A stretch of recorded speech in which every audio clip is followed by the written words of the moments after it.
Hello everyone, this is Varsha Bhati and welcome to my channel brilliant minds. तो आज की इस वीडियो में हम class 10th financial market management का चैप्टर नंबर 4 का पार्ट 4 बना रहे हैं और इस वीडियो में अपने चैप्टर 4 को पूरी तरह कंप्लीट कर देंगे। तो इस वीडियो में हमारा जो टॉपिक है वो होगा हमारा what is bid and ask price, यानी कि बिड एंड आस्क प्राइस से आपको क्या समझ में आता है। इस टॉपिक से हम अपनी वीडियो की शुरुआत करेंगे। और अगर आपको क्लास 10th मैथ्स भी अगर आप इंटरेस्टेड है पढ़ने पे तो आप मेरे चैनल की प्लेलिस्ट को चेकआउट कर सकते हैं और क्लास 10th मैथ्स भी मेरे चैनल से पढ़ सकते हैं। तो अब हम एफएमएम कंटिन्यू करते हैं। तो यहाँ पे फर्स्ट टॉपिक हमें दे रखा है what is bid and ask price, यानी कि बिड और आस्क प्राइस क्या होते हैं। तो बिड्स तो हम चैप्टर 3 में ही अच्छे से पढ़ चुके हैं। बिड्स होती हैं बोलियां, यानी कि जो हम अमाउंट जो हमारा इन्वेस्टर होता है जो वो लगाता है, यानी कि इन्वेस्टर हमारी बोलियां लगाता है तो वो हो जाएगा इन्वेस्टर के लिए। और आस्क प्राइस क्या होता है वो अभी हम इसमें समझेंगे। तो सबसे पहले रीड करते हैं, the bid is the buyer price. सबसे इंपॉर्टेंट लाइन है, इसे तो अच्छे से याद रखना है कि बिड क्या प्राइस होता है, बिड किसका प्राइस होता है। जो हमारा बिड्स जो हम लगाते हैं, जो बोलियां लगाते हैं, वो बायर की प्राइस होती है, यानी कि जो खरीददार है, जो हमारा ग्राहक है, जो कस्टमर है, वो प्राइस जो लगाएगा वो होगी हमारी बिड प्राइस, यानी कि जो इन्वेस्टर प्राइस लगाता है वो बिड प्राइस होती है। तो the bid is the buyer price, it is this price that you need to know when you have to sell a stock. Bid is the rate price at which there is ready buyer for the stock which you intend to sell. यानी कि bid कौन सा price होता है, जो buyer का price होता है। यानी कि अगर हमारा एक इन्वेस्टर है ए पर्सन, ये हमारा इन्वेस्टर है ए, तो इसका नाम है ए। तो ये जो इन्वेस्टर है, अब इसे कुछ सिक्योरिटी में इन्वेस्ट करना है। तो फॉर एग्जांपल उसे किसी शेयर छोड़ो, अगर उसे किसी भी सिक्योरिटी में इन्वेस्ट करना है तो जो बिड ये इन्वेस्टर लगाएगा, जो प्राइस इन्वेस्टर लगाएगा वही क्या हो जाएगा, हमारा बिड प्राइस हो जाएगा। यानी कि जो प्राइस इन्वेस्टर लगाता है, अगर इसे 10,000 में लग रहा है तो 10,000 में अपनी बोली बताएगा कि मुझे 10,000 की लेने हैं या 20,000 या 50,000। जो पैसा हमारा इन्वेस्टर लगाता है वो क्या होता है, हमारा बिड प्राइस होता है। यानी कि the price you need to know when have to. अब जब हमें कोई स्टॉक क्या करना है, कोई भी सिक्योरिटी, कोई भी स्टॉक जब हमें क्या करना है, सेल करना है, तो उसके लिए जो बायर प्राइस लगाएगा वो हो जाएगा हमारा बिड प्राइस।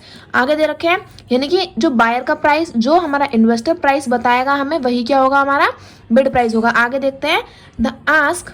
अब आस्क प्राइस को समझ लेते हैं। द आस्क और offer is what you need to know when you are buying, that is this is the rate price at which there is seller ready to sell his stock, और the seller will sell his stock if he get the quoted ask price. यानी कि bid price क्या होता है, जो हमारा buyer लगाता है, और आस्क प्राइस क्या होता है, हमारा आस्क प्राइस होता है जो हमारा सेलर लगाता है। तो यहाँ पे मैं लिख देती हूँ सेलर, यानी कि जो प्राइस हमारा सेलर लगाता है वो क्या होता है, हमारा आस्क प्राइस। फॉर एग्जांपल मैं बहुत इजी आपको एग्जांपल दे रही हूँ। ये पेंसिल है, अब ये पेंसिल है, ये मैं बता रही हूँ कि ये 5 रुपए की है या 10 रुपए की है, 10 रुपए की लगा लेते हैं। तो अगर सामने वाले इंसान को पता है कि ये तो 5 रुपए में मिलती है, तो क्या होगा, अगर मैं जो बेच रहा है, यानी कि जो दुकानदार है वो कह रहा है कि 10 रुपए में दूंगा, तो दुकानदार ने जो प्राइस लगाया वो क्या है, आस्क प्राइस है, क्योंकि वो सेलर यानी कि जो बेचने वाला है उसने लगाया। तो जो सेलर ने प्राइस लगाया वो है आस्क प्राइस, यानी कि दुकानदार ने जो प्राइस लगाया वो 10 रुपए है, तो 10 रुपए हो जाएगा हमारा आस्क प्राइस। लेकिन जो इन्वेस्टर है, यानी कि जिससे हमारी पेंसिल खरीदनी है, वो क्या हो जाएगा, बायर। तो बायर ने, अगर बायर बोलता है कि ये तो 5 रुपए की मिलती है, मैं तो 5 में ही लूंगा, तो जो 5 रुपए लगाया है वो बोली लगाई ना, एक हिसाब से अगर हम देखें तो वो हो जाएगा हमारा बिड प्राइस। यानी कि जो बायर पैसा लगाता है वो होता है बिड, और जो सेलर पैसा लगाता है वो होता है आस्क प्राइस। अब यही यहाँ पे हमें एग्जाम्पल भी दे रखा है, तो इस एग्जाम्पल का हम रीड करना है। तो इसमें मैं इसे रीड नहीं करने वाली, आपको डायरेक्ट समझा दे रही हूँ क्योंकि फालतू में टाइम वेस्ट हो जाएगा। तो यहाँ देखो कि ये हमारी क्या है, इस साइड पे यहाँ तक है हमारे, ये है हमारे बिड प्राइस, ये है हमारे आस्क प्राइस। बट यहाँ पे इन्होंने गलती दे रखी है। यहाँ पे देखो ये हमारी QTY, यानी कि ये हमें यहाँ क्या दे रखा है, क्वांटिटी। ये क्वांटिटी है हमारी 1000, 500, और ये क्या है, शेयर्स हैं हमारे। इस एग्जांपल में हमें यहाँ पे बता रखा है कि ये हमारे शेयर्स है। पहले इस नीचे वाले को पढ़ लेते हैं, फिर इसे समझाती हूँ आपको। Here on the left side after the bid quantity and price, whereas the right hand side we have the ask quantity and prices. The best buy bid order is the order which with the highest price and therefore site on the first line of the bid side. 1000 share rupees 50.25, यानी कि ये क्या हमारे shares हैं। यहाँ पे इन्होंने बताया ना ये शेयर्स हैं, तो ये सारे क्या है हमारे शेयर्स हैं, ये सभी हमारे शेयर्स हैं। यानी कि 1000 शेयर कितने प्राइस में है, ये बिड प्राइस है। बिड प्राइस यानी कि जो इन्वेस्टर लगा रहा है, तो इन्वेस्टर ने 50 रुपये 50.25 रुपीज़ यहाँ पे 1000 शेयर की प्राइस बताई है। तो ये इन्वेस्टर ने बताई है, जो इन्वेस्टर है उसने बताई है ये प्राइस। लेकिन अगर हम यहाँ ये बिड प्राइस यानी कि इन्वेस्टर वाली प्राइस, जो इन्वेस्टर को अगर खरीदना है तो इन्वेस्टर अपना प्राइस बताएगा ना कि मैं कितने में खरीद सकता हूँ, तो इन्वेस्टर की प्राइस हो गई 1000 शेयर को 50.25 रुपीज़ में खरीदेगा। और अगर हम यहाँ पे आस्क प्राइस की बात करें तो ये यहाँ पे इन्होंने गलती दे रखी है, ये हमारा क्या है प्राइस है और ये यहाँ पे हमारी क्या है क्वांटिटी है। यहाँ देखो यहाँ पे मैं दे भी रखा है 2000 शेयर एंड रुपीज़ 50.35, तो प्राइस क्या है 50.35 और शेयर्स कितने हैं, शेयर्स हमारे 2000। तो यहाँ पे हमें अगर देखा जाए तो यहाँ पे जो आस्क प्राइस है यानी कि जो हमारा सेलर है, जो भी इशूअर है सिक्योरिटी का, उसने कितना प्राइस बताया है, उसने बताया है 50.35। लेकिन अगर हम बिड वाले का देखें यानी कि जो बायर है उसने कितना बताया था 50.25। तो यहाँ पे इस तरह से अगर हम टोटल करते हैं तो ये यहाँ पे 5850 आ रहा है और यहाँ पे इनका टोटल करते हैं तो यहाँ पे 8950 आ रहा है। तो सीधा सीधा बस हमें ये बता रखा है कि जो इन्वेस्टर प्राइस लगाता है वो होता है क्या हमारा बिड प्राइस, और जो हमारा सेलर जो हमारा इशूअर होता है वो प्राइस लगाता है वो होता है हमारा आस्क प्राइस। तो बस इस साइड पे हमें यही दे रखा था। अब यहाँ पे हमें एक और चीज़ बताइए कि सबसे बेस्ट बिड प्राइस क्या होता है, यानी कि अगर हम बिड प्राइस की बात कर रहे हैं तो वो सबसे बेस्ट प्राइस क्या होगा। यहाँ पे देखो द बेस्ट सेल आस्क, ये तो आस्क के बारे में बता रखा है, बिड का भी देख लेते हैं, यहाँ पे लिखा होगा कहीं, हाँ ये रहा, the best buy bid order is the order with the highest price and therefore sides on the first line of the bid side. यानी कि सबसे बेस्ट सबसे अच्छा बिड प्राइस कौन सा होता है, जो सबसे ज़्यादा हाई हो। अब हाई होगा तो हमारे लिए कैसे अच्छा होगा, देखो अगर एक चीज़ 50 रुपये की है तो ये हो गया 50 रुपीज़, और वही सेम चीज़ कोई खरीद रहा है 100 रुपये में, तो अगर बेचने वाला होगा तो वो किसे बेचेगा, वो सीधा 100 रुपये देने वाले को बेचेगा, क्योंकि सबसे हाई प्राइस क्या है 50 रुपये। अब ये दो इन्वेस्टर हैं, ये ए हो जाएगा और ये बी हो जाएगा। तो ए कह रहा है कि मैं 50 रुपये में खरीदूंगा और बी कह रहा है कि मैं 100 रुपये में खरीदूंगा। तो इन्वेस्टर प्राइस लगा रहे हैं ना, तो हाईएस्ट प्राइस क्या है 100 है, तो यानी कि 100 हाईएस्ट प्राइस है। तो जो सेलर होगा यानी कि जो बेच रहा है अपने जो सिक्योरिटी को बेच रहा है वो तो बी को बेचेगा क्योंकि बी ने हाईएस्ट प्राइस लगाया है।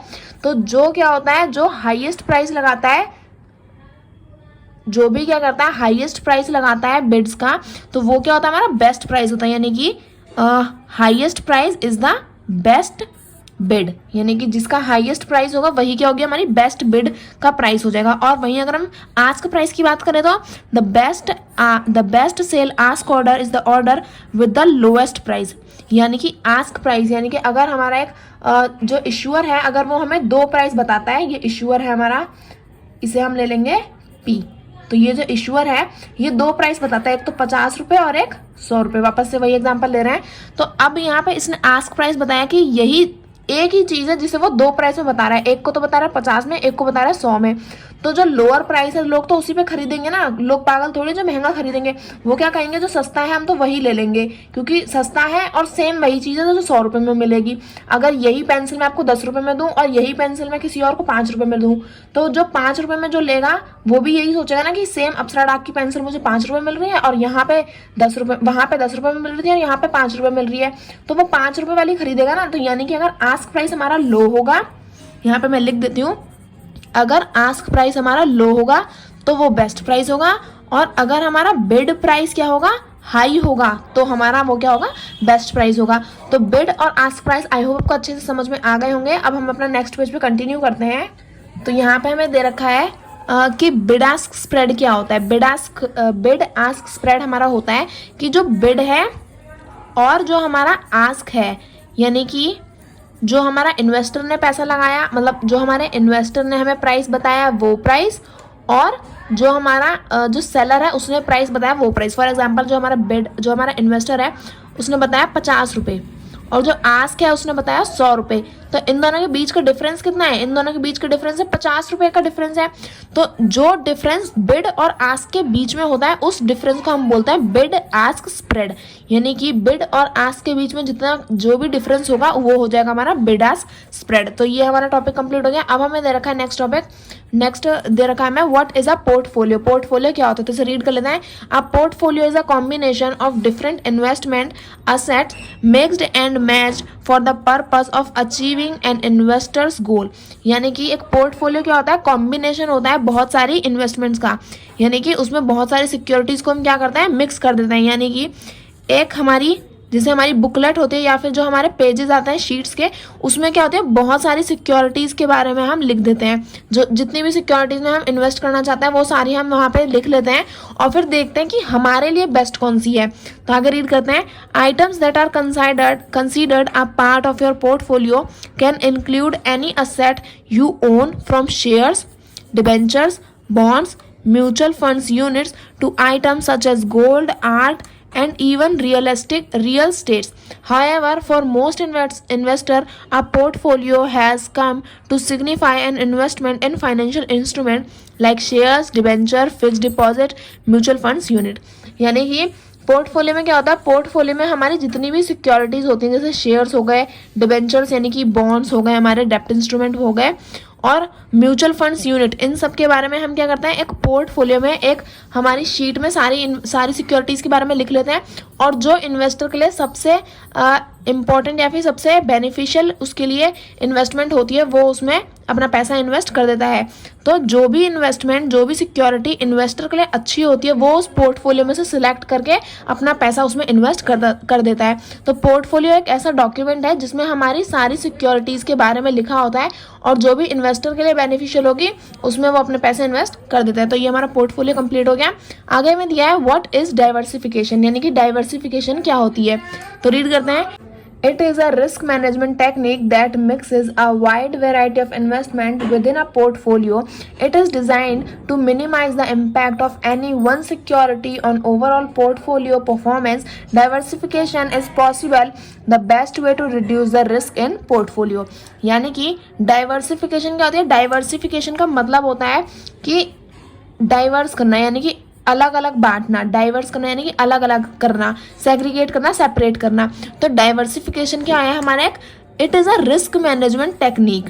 तो कभी कभार पूछ लेते हैं कि which is known as the risk management technique. तो diversification is also known as risk management technique. तो इससे क्या होता है हम अपने रिस्क को मैनेज करते हैं। रिस्क यानी कि कैसे कि अगर हम क्या कर रहे हैं इन्वेस्टमेंट कर रहे हैं तो यहाँ पे हमें बोला है that mix is a wide variety of investment with in a portfolio. Portfolio में क्या होती है हमारी बहुत सारी सिक्योरिटीज होती हैं जिसमें हम क्या कर सकते हैं इन्वेस्ट कर सकते हैं। पोर्टफोलियो एक डॉक्यूमेंट होता है जिसमें सारी सिक्योरिटीज के बारे में हमें पता कराया जाता है कि हम किस किस में इन्वेस्ट कर सकते हैं।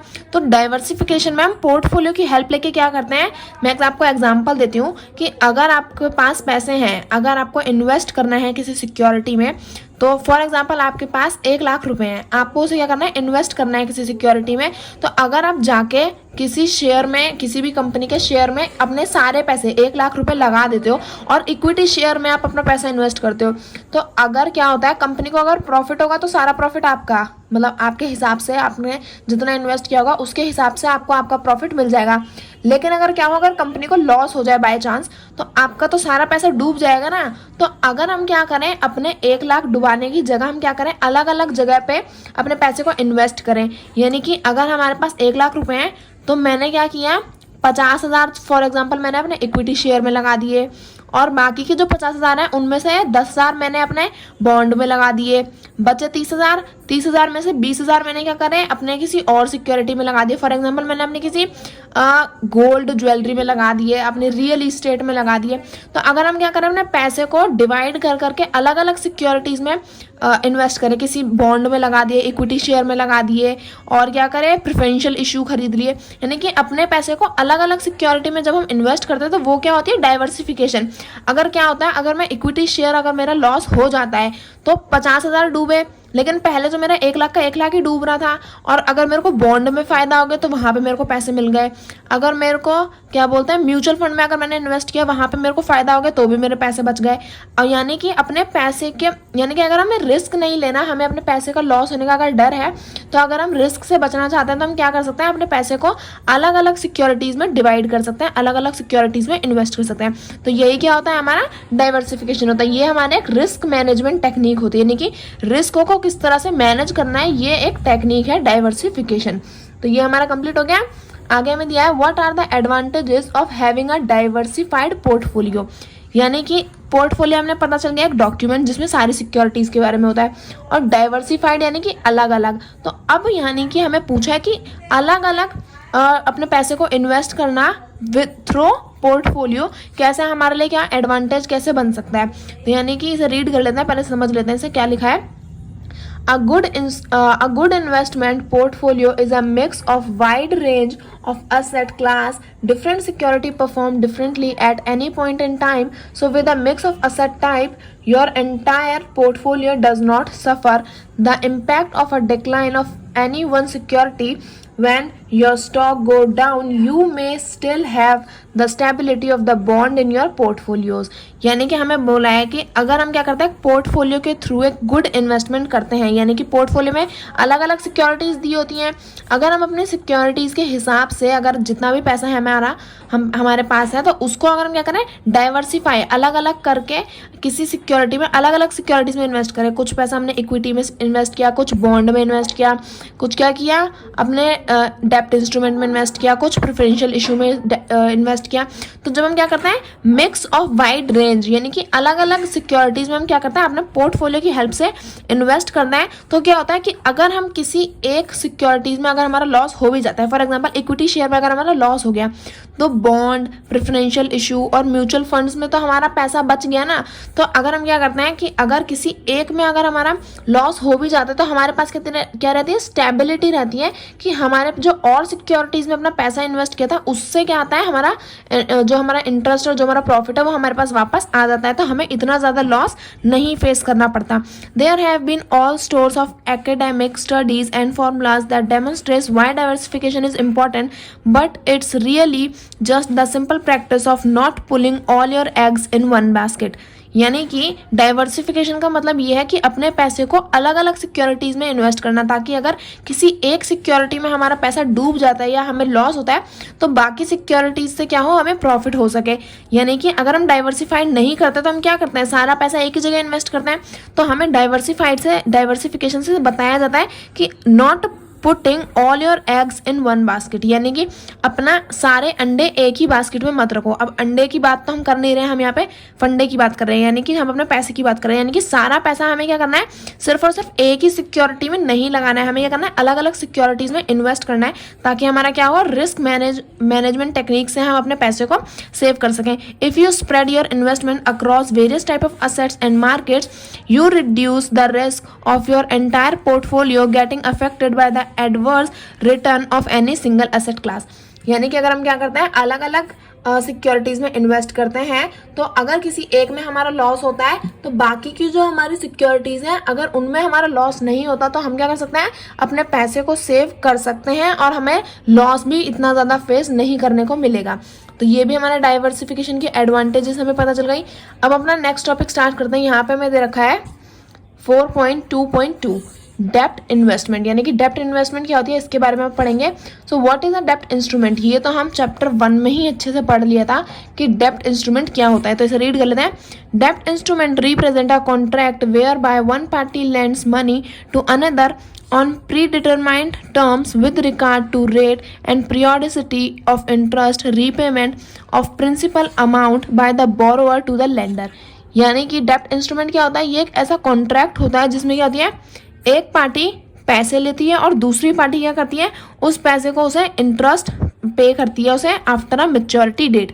यानी कि दो लोगों के बीच में क्या होता है कॉन्ट्रैक्ट होता है। तो ये ए पर्सन और ये बी पर्सन के बीच में क्या हुआ है कॉन्ट्रैक्ट हुआ, जिसमें क्या हुआ ए ने अपना 1 लाख रुपए बी पर्सन को दिए। तो एक फिक्स्ड डेट के बाद एक मेच्योरिटी डेट पे क्या होगा, ये जो दूसरा इंसान है ये ए को उसका पैसा वापस कर देगा विद इंटरेस्ट, यानी कि जो भी इसका इंटरेस्ट बन रहा है 1 साल के बाद 2 साल के बाद जितने भी टाइम पीरियड के बाद वो क्या करेगा, बी पर्सन ए को वापस कर देगा। तो डेब्ट इंस्ट्रूमेंट एक कॉन्ट्रैक्ट होता है जिसमें एक पार्टी पैसा लेती है दूसरी पार्टी से और रेट और regard to rate and periodicity of interest, repayment of principal amount to the borrower to the lender, यानी कि जो भी इंटरेस्ट रेट है और जो भी उसकी प्रिंसिपल अमाउंट थी, फॉर एग्जांपल 1 लाख रुपए उसने दिए थे, एक पार्टी ने दूसरी पार्टी को, एक इंसान ने दूसरे इंसान को 1 लाख रुपए दिए थे, तो उसका जो भी इंटरेस्ट रेट होगा, फॉर एग्जांपल 6% रेट अगर इंटरेस्ट रेट है हमारा, तो उस पर 1 साल के बाद जो भी पैसा उसका बन रहा है तो वो क्या करेगा, बोरोवर यानी कि जिसने पैसा लिया था वो लेंडर को, जिसने पैसा दिया था, यानी कि पैसा लेने वाला उसे 1 साल के बाद या जितने भी टाइम के बाद क्या होगा, उसे पैसा वापस कर देगा विद इंटरेस्ट। तो ये होता है हमारा डेब्ट इंस्ट्रूमेंट। आगे में दिया है in India securities market the term bond is used for debt instrument issued by central and state government, यानी कि जो हमारा डेब्ट इंस्ट्रूमेंट होता है यानी कि दो लोगों के बीच का कॉन्ट्रैक्ट जो होता है, अगर वो सेंट्रल और स्टेट गवर्नमेंट या और पब्लिक और सेक्टर ऑर्गेनाइजेशन इशू करती है, सॉरी ये तो दूसरा है, यहाँ तक बात करते हैं पहले। अगर सेंट्रल स्टेट और स्टेट गवर्नमेंट यानी कि जो हमारी सेंट्रल स्टेट है और जो स्टेट गवर्नमेंट है, अगर वो इशू करती है किसी सिक्योरिटी को, किसी डेब्ट इंस्ट्रूमेंट को, तो वो क्या हो जाएगा, वो उसे हम बॉन्ड कहेंगे। लेकिन वहीं अगर पब्लिक सेक्टर ऑर्गेनाइजेशन किसी डेब्ट इंस्ट्रूमेंट को इशू करती है, यानी कि कोई कंपनी अगर इशू करती है, तो उसे क्या कहेंगे हम, उसे हम डिबेंचर कहेंगे। यानी कि कोई भी प्राइवेट कॉर्पोरेट सेक्टर अगर हमारी डेब्ट इंस्ट्रूमेंट को इशू करता है तो वो हो जाएगा हमारा डिबेंचर। तो आई होप आपको ये भी समझ में आया होगा। यहाँ आगे में दिया है what are the features of डेब्ट इंस्ट्रूमेंट, यानी कि डेब्ट इंस्ट्रूमेंट तो अभी हमने समझ लिया, अब डेब्ट इंस्ट्रूमेंट के फीचर्स क्या होता है। ईच डेब्ट instrument has 3 features, maturity, coupon and principal, यानी कि अगर पूछा जाए कि डेब्ट इंस्ट्रूमेंट के फीचर्स क्या होते हैं तो उसके 3 फीचर्स होते हैं। कौन कौन से, मैच्योरिटी, कूपन एंड प्रिंसिपल। तो इन्हें रीड कर लेता है। फर्स्ट दिया है मैच्योरिटी, तो maturity of a bond refer to the date on which the bond matures, which is the date on which the borrower has agreed to repay the principal. Term to maturity refer to the number of years remaining for the bond to mature. तो for example maturity क्या होती है, maturity of a bond refer to the date, यानी कि maturity का मतलब होता है ज़्यादा बुद्धि आना, वो वाली मैच्योरिटी नहीं। यहाँ हम इंसानों की मैच्योरिटी की बात नहीं कर रहे हैं, यहाँ हम बॉन्ड की मैच्योरिटी की बात कर रहे हैं। यानी कि अगर मैंने क्या किया, मैंने अपना पैसा आपको दिया इन्वेस्ट करने के लिए, मैंने बॉन्ड आपसे, अगर मैंने आपसे बॉन्ड में इन्वेस्ट किया है आपके साथ, तो अगर मैंने आपको पैसा दिया तो मैंने फॉर एग्जांपल 1 लाख रुपए दिए, हमारा इंटरेस्ट रेट था 6% का, और 1 साल के बाद अगर मैं आपसे, मेरी 1 साल के बाद, 1 साल का हमारा कॉन्ट्रैक्ट हुआ है कि 1 साल के बाद आप मुझे मेरा पैसा वापस कर देंगे, तो 1 साल के बाद जो भी मेरा इंटरेस्ट बनेगा आप 1 साल के बाद मुझे मेरा पैसा इंटरेस्ट के साथ वापस कर देंगे। तो हमारा प्रिंसिपल अमाउंट क्या था, 1 लाख रुपए है ना, रेट ऑफ इंटरेस्ट था 6% का, और टाइम था हमारा 1 ईयर का। तो यानी कि अगर मैंने 1 जनवरी 2021 में आपको पैसे दिए थे, तो 31 दिसंबर 2021 को आप क्या करेंगे, 31 दिसंबर 2021 को आप मेरा पैसा, मेरे प्रिंसिपल यानी कि 1 लाख रुपए और उसके ऊपर जो इंटरेस्ट बनता है 1 साल के अंदर, उसके साथ आप मुझे वापस कर देंगे। तो यानी कि वो तारीख, वो दिन जिसमें आपको क्या करना है, मेरा पैसा यानी कि इन्वेस्टर का पैसा उसे वापस करना है इंटरेस्ट के साथ, तो वो होती है हमारी मैच्योरिटी डेट। तो यहाँ हमें दिया है term to maturity refers to the number of year remaining for the bond to mature, यानी कि टर्म टू मैच्योरिटी का मतलब होता है कि टर्म टू मैच्योरिटी हम तब बोलते हैं कि जितने साल हमें बॉन्ड को मैच्योर होने के लिए बचे हैं, ज़रूरी नहीं 1 साल का ही, 2 साल, 3 साल, 4 साल, जितने भी साल हमारे बॉन्ड को मैच्योर होने के लिए बचे हैं। फॉर एग्जांपल किसी ने 4 साल के लेकर आया तो 3 साल हो गए, लेकिन अभी 1 साल बचा है ना, तो 1 साल तक अभी हमारा पैसा उसके पास रहेगा, तो जो 1 साल बचा है वो क्या हो जाएगा, हमारा टर्म टू मैच्योरिटी हो जाएगा। और the term to maturity changes every day from date of the issue the bond until its maturity. The term to maturity of a bond can be calculated on any date as the distance between such a date and the date of maturity. It is also called the term or the tincture of the bond. यानी कि हमें बताया है कि अगर हम जो हमारी मैच्योरिटी होती है, टर्म टू मैच्योरिटी, वो क्या होती है, हर दिन बदलती है। क्यों? क्योंकि अगर 1 साल के लिए अगर हमने क्या किया, कॉन्ट्रैक्ट किया है, तो आज मैंने 1 जनवरी को किया था, जब 1 महीना पूरा हो जाएगा तो सिर्फ 11 महीने ही बचेंगे, है ना। तो इसी तरह अगर जब जब हमारे दिन आगे बढ़ते जाते हैं तो हमारा टर्म टू मैच्योरिटी क्या होता है, बदलता रहता है, क्योंकि डे आगे बढ़ते जाएंगे और हमारा जो मैच्योरिटी में डेट है वो कम होती जाएंगी। तो मैच्योरिटी डेट क्या है, हर दिन क्या होती है, बदलती रहती है। तो यही क्या होता है, हमारा टर्म टू मैच्योरिटी होता है। यानी कि जितने साल बचे हैं वही हमारा टर्म टू मैच्योरिटी होता है। और मैच्योरिटी क्या होता है, वो तारीख, वो दिन जिस दिन हमारा बॉन्ड, जिस दिन हमारी डेब्ट इंस्ट्रूमेंट क्या हो जाती है, कॉन्ट्रैक्ट से फ्री हो जाती है और हमें इन्वेस्टर को उसका पैसा वापस मिल जाता है। तो ये हो गया हमारा बॉन्ड, मैच्योरिटी। अब देख लेते हैं कूपन को एक बार जरा। तो कूपन में दिया है, coupon refer to the periodic interest payment that are made by the borrower who is also the issuer of the bond to the lender, the subscriber of the bond. Coupon rate is the rate at which interest is paid, as is usually represent as a percentage of par value of bond. तो coupon bond क्या होता है, coupon bond हमारे वो bond होते हैं, ये किसके लिए रेफर किए जाते हैं, कूपन बॉन्ड रेफर किए जाते हैं हमारे बोरोवर के लिए। बोरोवर यानी कि जो इशू कर रहा है हमारे बॉन्ड को, यानी कि जो इंसान बॉन्ड को इशू कर रहा है, यानी कि हमारी सेंट्रल और स्टेट गवर्नमेंट जब वो क्या करती है, बॉन्ड को इशू करती है, तो जो पीरियोडिक इंटरेस्ट इन्वेस्टर को मिलता है, यानी कि इन्वेस्टर ने अपना पैसा इन्वेस्ट किया है, तो जिसने हमारा पैसा हमसे लिया है, यानी कि जो हमारा इशूअर है, वो क्या करेगा, टाइम टू टाइम हमारा इंटरेस्ट क्या करेगा, अपने इन्वेस्टर को पे करेगा। तो वो क्या हो जाता है, वो हमारा coupon refer to the periodic interest payment होता है। यानी कि जो इंटरेस्ट हमें टाइम टू टाइम पे हो रहा है वो होता है हमारा कूपन। तो यानी कि जो हमारा इशूअर होता है वो क्या करता है, अपना जो जिसने बॉन्ड लिया है, यानी कि लेंडर को क्या करता है, इंटरेस्ट मंथली या सेमी एनुअली क्या करता है, पे करता है। Coupon rate is the rate at which interest is paid and is usually represent as the percentage of the par value of a bond. यानी कि कूपन रेट क्या होता है, कूपन रेट हमारा वो रेट होता है जिसपे हमारा इन्वेस्टर को क्या होता है, इंटरेस्ट पे किया जाता है। तो कूपन हमारा कंप्लीट हो गया। नेक्स्ट पेज से हम अपना प्रिंसिपल को कंटिन्यू करेंगे। तो यहाँ पे हमें दिया है प्रिंसिपल, तो रीड कर लेते हैं।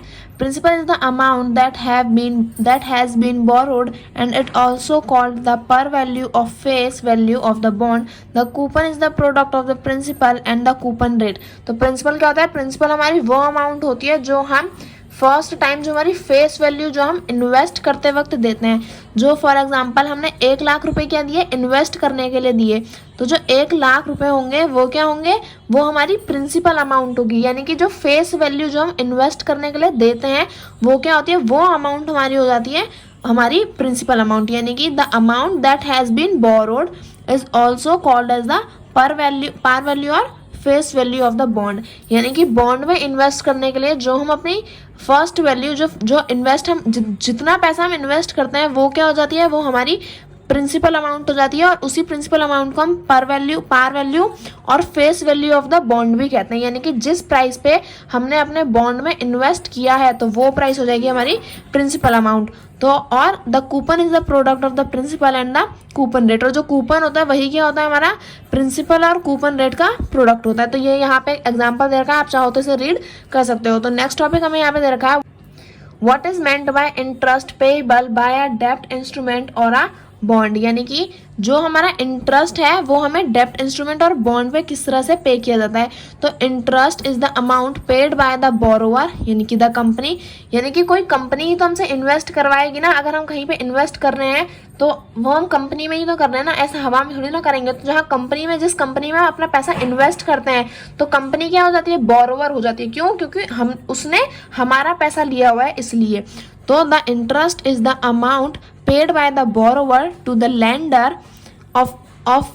for borrowing the amount for a specific period of time. The interest may be paid, पहले से समझ लेते हैं। जो इंटरेस्ट है वो कौन पे करता है, बोरोवर पे करता है। बोरोवर यानी कि जिसने पैसा लिया हुआ है। तो अगर हमने अपना पैसा कंपनी में इन्वेस्ट कर दिया तो हमारा पैसा कंपनी ने लिया हुआ है, तो बोरोवर कौन हो जाएगा, कंपनी। तो कंपनी वाला क्या करता है, जो पैसे पे इंटरेस्ट बन रहा है वो क्या करता है, लेंडर को पे करता है। लेंडर यानी कि इन्वेस्टर, जिसने पैसा इन्वेस्ट किया है। तो जिसने भी डिबेंचर होल्डर जो होगा, जिसने भी क्या किया है, डिबेंचर यानी कि बॉन्ड और डेप्ट इंस्ट्रूमेंट, इनमें जिसने भी इन्वेस्ट कर रखा होता है उस इंसान को कंपनी क्या करती है, इंटरेस्ट पे करती है। तो वही क्या हो जाता है, हमारा इंटरेस्ट हो जाता है। जो पैसा उसे पे करेगी कंपनी, जिस इन्वेस्टर को पे करेगी, वो क्या हो जाएगा, हमारा इंटरेस्ट अमाउंट हो जाएगी। यानी कि स्पेसिफिक पीरियड ऑफ टाइम पे, यानी कि एक एक महीने में, चार चार महीने में, छः छः महीने में, यानी कि एक टाइम टू टाइम क्या होती है, कंपनी जो है अपने इन्वेस्टर को इंटरेस्ट पे करती है। द इंटरेस्ट में बी पेड एनुअली, यानी कि इंटरेस्ट अब किस तरह से पे किया जाता है, एनुअली यानी कि एक साल में भी पे कर सकती है, सेमी एनुअली, सेमी एनुअली यानी कि आधा, यानी कि एक साल का आधा क्या हो जाएगा, 6 महीने, तो एक साल में भी पे कर सकती है डायरेक्ट एक बार अमाउंट पर, ज्यादा सी एक साल में जितना होता है, या फिर 6 महीने में भी पे कर सकती है। 6 महीने के हिसाब से जितना पैसा बन रहा है उतना पे करेगी। क्वार्टरली यानी कि 3 महीने में, एक साल में कितने क्वार्टर होते हैं, 4 क्वार्टर होते हैं। अगर हम 12 को अगर हम 4 से डिवाइड 12 को अगर हम 3 से डिवाइड करेंगे तो क्या आंसर आ जाएगा, 4 आ जाएगा। तो एक साल में हमारे 4 क्वार्टर होते हैं। तो 3 महीने में अगर कंपनी इन्वेस्टर को पे करती है तो वो हमारा इंटरेस्ट रेट हो जाएगा। और मंथली यानी कि हर महीने भी हमारा पैसा क्या है, कंपनी हमें पे कर सकती है। तो ये हम पे डिपेंड करता है कि हमें एक साल में पूरी अमाउंट चाहिए, या 6 महीने में अमाउंट चाहिए, या 3 महीने में चाहिए, या फिर एक एक महीने में, हर महीने हमें अपनी अमाउंट चाहिए। और क्या होता है, and is usually paid on the face value printed on the bond certificate of the bond, यानी कि जो भी हमारा इंटरेस्ट, जो भी हमने पैसा इन्वेस्ट किया है उसकी फेस वैल्यू पे ही क्या मिलेगा, हमें हमारा इंटरेस्ट मिलेगा। अगर हमने 1 लाख रुपए इन्वेस्ट करे हैं तो हमारे 1 लाख रुपए पे ही हमें हमारा इंटरेस्ट मिलेगा। ऐसा नहीं कि 10 लाख रुपए का इंटरेस्ट आपको देंगे। 1 लाख रुपए इन्वेस्ट किए तो 1 लाख रुपए का ही आपको इंटरेस्ट मिलेगा। तो ये हमारा खत्म हो गया टॉपिक। आगे में दिया है What are the segments of debt instrument in India, यानी कि डेप्ट इंस्ट्रूमेंट के क्या क्या सेगमेंट्स होते हैं इंडिया में। तो इसे रीड कर लेते हैं। There are 3 main segment in the debt market in India with first government security, second public sector units PSU bond, and third is corporate security। PSU की फुल फॉर्म क्या होती है, पब्लिक सेक्टर यूनिट।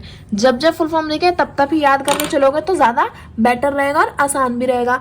तो India में जो डेप्ट market है उसके 3 segments होते हैं। पहला गवर्नमेंट सिक्योरिटीज, दूसरा public sector unit bonds PSU, और तीसरा कॉर्पोरेट सिक्योरिटीज। तो याद समझ लेते हैं यहाँ पे। The market for government security comprise is the centre, state and state sponsored security. In the recent past local bodies such as municipalities have also begun to tap the डेप्ट market for fund, यानी कि जो securities हमारी government securities होती हैं, यानी कि जो बॉन्ड्स होते हैं हमारे, जो हमारी सेंट्रल और स्टेट गवर्नमेंट जो इशू करती है उन सिक्योरिटीज को हम बॉन्ड्स बोलते हैं। और ये सिक्योरिटीज जो हैं ये हमारी गवर्नमेंट इशू करती है, तो इसलिए इन्हें क्या बोलते हैं, हम अपनी गवर्नमेंट सिक्योरिटीज बोलते हैं। क्योंकि स्टेट्स गवर्नमेंट और सेंट्रल गवर्नमेंट जो है ये हमारी सरकार है, तो यही क्या कर रही है, ये इशू कर रही है हमारी सिक्योरिटीज को। तो इसलिए हम क्या इन्हें बोल देंगे, इन्हें हम गवर्नमेंट सिक्योरिटीज बोलते हैं। जैसे हमारे जो बॉन्ड्स हैं वो सेंट्रल और स्टेट गवर्नमेंट इशू करती है, तो ये क्या हो जाएंगी, हमारी गवर्नमेंट सिक्योरिटीज हो जाएंगी। आगे हमें दिया है some of the PSU bonds and tax are tax free. Some of the PSU bonds यानी कि पब्लिक सेक्टर यूनिट्स जो होती हैं वो क्या होती है हमारी, कुछ पब्लिक सेक्टर यूनिट्स क्या होती है हमारी, टैक्स फ्री होती है, यानी कि इन पे कोई भी टैक्स नहीं लगाया जाता। While most bonds included government securities are not tax free, बल्कि जो हमारी ज्यादातर बॉन्ड्स और जो गवर्नमेंट सिक्योरिटीज होती है, गवर्नमेंट सिक्योरिटीज आपको पता ही होगा, तो जो गवर्नमेंट सिक्योरिटीज होती हैं और जो बचे कुछ बॉन्ड्स होते हैं वो भी क्या होते हैं, टैक्स फ्री नहीं होते। पर कुछ PSU यूनिट्स होती हैं, यानी कि पब्लिक सेक्टर यूनिट्स, कुछ ऐसी पब्लिक सेक्टर यूनिट्स हैं जिसपे टैक्स नहीं लगाया जाता। तो यही कुछ ऐसी है जिसपे टैक्स नहीं लगता, वरना बाकी गवर्नमेंट सिक्योरिटीज और बॉन्ड्स पे भी टैक्स लगाया जाता है। Corporate bonds market comprise of commercial paper and bonds. These bonds typically are structured to suit the requirements of investor and the issuing corporate and include a variety of trailer made features with respect to interest payment and redemption. यानी कि देखो, अब ये हमारी government security हो गई, PSU भी हो गया। कॉर्पोरेट बॉन्ड्स कहते हैं, कॉर्पोरेट तो समझ में ही पढ़ने में ही समझ में आ रहा है कि कोई कंपनी होगी, कोई एक प्राइवेट सेक्टर होगा। तो प्राइवेट सेक्टर में क्या होता है, कमर्शियल पेपर्स पे, यानी कि पूरा एक डॉक्यूमेंट्स बिल्कुल एक फॉर्मल तरीके से क्या करा जाता है, हमारे बॉन्ड्स को सिक्योर किया जाता है। तो ये हो गई हमारी government securities, public sector units और कॉर्पोरेट सिक्योरिटीज। तो ये टॉपिक भी हमारा कंप्लीट हो गया। जो सिक्योरिटीज गवर्नमेंट इशू करती है वो गवर्नमेंट सिक्योरिटीज, और जो हमारी पीएसयू होती है वो क्या होती है, टैक्स फ्री होती हैं, और जो कॉर्पोरेट्स जो हमारी इशू करती है सिक्योरिटीज को तो वो हो जाती है हमारी कॉर्पोरेट सिक्योरिटीज, यानी कि जो कंपनियां सिक्योरिटीज इशू करती हैं वो हो जाती है हमारी कॉर्पोरेट सिक्योरिटीज। आगे में दे रखा है यहाँ पे लास्ट 3 टॉपिक बचे हैं, जल्दी से इन्हें भी कवर कर लेते हैं। तो आगे में दिया है who are the participant in the डेप्ट मार्केट। तो अगर हम अपने मार्केट की बात करें, अगर जैसे हमने पढ़ा था पहले 2nd चैप्टर में कि हमारी सिक्योरिटीज में मतलब हमारी जो सिक्योरिटी मार्केट है उसमें हमारे पार्टिसिपेंट कौन होंगे, तो इन्वेस्टर, इशूअर और इंटरमीडियरीज क्या थे हमारे पार्टिसिपेंट्स है। चैप्टर 2 में हमने ये पढ़ा था। और तो अब हमें यहाँ पे पूछा है कि डेप्ट मार्केट में, यानी कि डेप्ट मार्केट में हमारे पार्टिसिपेंट कौन से होते हैं। तो given the large size of the trade डेप्ट market is predominantly a wholesale market with dominant institutional investor participants. The investors in the debt market are mainly bank, financial institute, mutual funds, provident funds, insurance companies and corporates. यानी कि जो हमारी डेप्ट market में जो investor होते हैं वही क्या होता है, पार्टिसिपेंट होते हैं। तो जो इन्वेस्ट करेगा वही तो पार्टिसिपेंट होगा ना। तो अब यहाँ पे इन्वेस्टर कौन कौन होते हैं, इन्वेस्टर होता है हमारे बैंक इन्वेस्ट करता है डेप्ट मार्केट में। फाइनेंशियल इंस्टीट्यूट, बड़े बड़े जो फाइनेंशियल इंस्टीट्यूट हैं वो हमारी डेप्ट मार्केट में इशू करते हैं, अपनी सिक्योरिटीज में इन्वेस्ट करते हैं। म्यूचुअल फंड्स डेप्ट मार्केट में क्या करता है, इन्वेस्ट करता है। Provident fund, insurance companies and corporates, corporate यानी कि प्राइवेट कंपनीज, तो ये क्या करती हैं, डेप्ट मार्केट में अपना पैसा इन्वेस्ट करती हैं। तो डेप्ट मार्केट के पार्टिसिपेंट कौन होगा, banks, financial institute, mutual funds, provident funds, insurance companies and corporates. तो ये टॉपिक भी कंप्लीट हो गया। आगे में दिया है are bonds rated for their credit quality. Rate यानी कि रेट करना, जैसे कि हम रेट करते हैं ना कि 10 out of 8, 10 out of 9, 10 out of 10, तो 9 आउट ऑफ 10, ऐसे जो हम रेट करते हैं तो वो यहाँ पे हमारे जो बॉन्ड्स होते हैं क्या उन्हें भी हम रेट करते हैं, यानी कि क्या ये अच्छे हैं, क्या ये बुरे हैं, इस तरह से हम उन्हें रेटिंग देते हैं। तो most bonds debenture issue are rated by specialised credit rating agencies. Credit rating agencies in India are CRISIL, CARE, ICRA and Fitch.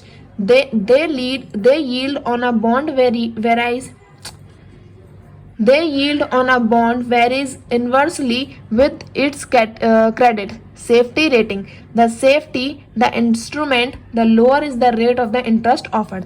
यानी कि जो अब यहाँ पे हमें बताया ही नहीं कि yes और no, तो मैं बता देती हूँ yes। यानी कि जो हमारे बॉन्ड्स हैं उन्हें क्या करते हैं, हम रेट करते हैं। और रेट कौन करता है, ज़्यादातर बॉन्ड्स और डिबेंचर्स क्या करे जाते हैं, रेट करे जाते हैं। यानी कि बताया जाता है कि ये बॉन्ड अच्छा है, ये बॉन्ड अच्छा नहीं है, कि इसमें क्या कमी है, इसमें क्या बहुत अच्छा है। तो वो हमारी रेटिंग होती है। और रेटिंग कैसे करता है, इंसान नहीं करते हैं, हमारे जो इन्वेस्टर है वो नहीं करते हैं, एक स्पेशलाइज्ड क्रेडिट रेटिंग एजेंसीज होती है। यानी कि इंडिया में क्या कर रखा है, अलग ही एक एजेंसी है, यानी कि अलग ही एक इंस्टीट्यूट है जो क्या करेगा, इस पे काम करेगा, रेटिंग करेगा। जो रेटिंग करते हैं वो कौन सी है, इंडिया में जो रेटिंग करते हैं वो होती है क्रिसिल, केयर, इसरा एंड फिच। ये क्या है, 4 हमारी एजेंसीज हैं, बहुत मेन एजेंसीज, बहुत बड़ी एजेंसीज जो क्या करती हैं, बॉन्ड्स और डिबेंचर्स को रेट करती है कि इसमें इस बॉन्ड में कितनी अच्छाई है, इस बॉन्ड का मतलब क्रेडिट कितना अच्छे से देता है, यानी कि कितना प्रॉफिट ये इन्वेस्टर्स को प्रोवाइड कराता है। तो वो सारी चीज़ें क्या करता है, ये सारी हमारी 4 एजेंसीज क्या कराती है, इन्वेस्टर को बताती है कि इस बॉन्ड में ज़्यादा फायदा है, इस बॉन्ड में ये कमी है, या इस डिबेंचर में ज़्यादा फायदा है। तो ये सब हमारी ये एजेंसीज हमें बताती हैं। तो अगर हमें क्या करना है, अगर हमें सेफ अपना पैसा रखना है तो हमें क्या करना पड़ेगा, अगर हमें अपने पैसे को सेफ रखना है तो हमें रिस्क कम करना पड़ेगा। और अगर हम रिस्क ज़्यादा लेते हैं तभी हमें क्या मिलता है, अगर हमारा रिस्क ज़्यादा होगा तो हमारा इंटरेस्ट और हमारी अमाउंट और जो हमारा प्रॉफिट है वो भी हमें ज़्यादा मिलेगा। लेकिन अगर हमें क्या करना है, अगर हमें अपने पैसे को ज़्यादा रिस्क में नहीं रखना कि अगर लॉस हो गया, तो अगर आप वैसा लॉस नहीं चाहते हो, रिस्क नहीं चाहते हो, तो आपको क्या करना पड़ेगा, इंटरेस्ट रेट भी फिर आपको लास्ट में कम ही मिलेगा, यानी कि प्रॉफिट भी फिर आपको कम ही मिलेगा। लास्ट टॉपिक हमें दिया है how can one acquire securities in the डेप्ट मार्केट। यानी कि अगर हमें क्या करना है, डेप्ट मार्केट में हमें क्या करना है, सिक्योरिटीज में इन्वेस्ट करना है, तो हम कैसे कर सकते हैं। You may subscribe to issue made by the government corporates in the primary market, alternatively you may purchase the same from the secondary market through the stock exchange. यानी कि अगर आपको डेप्ट मार्केट में किसी सिक्योरिटी में इन्वेस्ट करना है तो आप क्या कर सकते हो, आप प्राइमरी मार्केट में जाके किसी जहां भी आपको जिसमें भी इन्वेस्ट करना है, फॉर एग्जांपल आपको पूरा शेयर में इन्वेस्ट करना है, किसी कंपनी की इक्विटी शेयर में इन्वेस्ट करना है, तो कंपनी क्या करती है, पब्लिक ऑफर देती है ना। हमने चैप्टर 3 में पढ़ा था आईपीओ, तो इनिशियल पब्लिक ऑफरिंग। तो जब पब्लिक को ऑफर किए जाते हैं शेयर्स, तो आप क्या कर सकते हो, प्राइमरी मार्केट में जाके अपना पैसा उन कंपनी शेयर्स में इन्वेस्ट कर सकते हो। लेकिन फॉर एग्जाम्पल अगर आप प्राइमरी मार्केट में जाके अपना पैसा नहीं इन्वेस्ट कर पाए, तो आप क्या कर सकते हो, आप सेकेंडरी मार्केट में भी सेम सिक्योरिटी को खरीद सकते हो, क्योंकि सेकेंडरी मार्केट में भी सिक्योरिटीज को हम सेकेंड टाइम सेल करते हैं। तो आप सेकेंडरी मार्केट में आकर भी सिक्योरिटीज को परचेज कर सकते हो और स्टॉक एक्सचेंज में जाके आप अपनी सिक्योरिटीज को एक्वायर कर सकते हो। तो इसी के साथ हमारा सारे टॉपिक्स चैप्टर 4 से रिलेटेड कंप्लीट हो गए हैं। चैप्टर 4 के first, second, third, fourth 4 part है टोटल, और चारों में ही मैंने कुछ टॉपिक्स बताए हैं। तो आई होप आपको सारे टॉपिक्स अच्छे से समझ में आ गए होंगे। वीडियो अच्छी लगी हो तो प्लीज वीडियो को लाइक करें and subscribe my channel for more videos. Thank you for watching.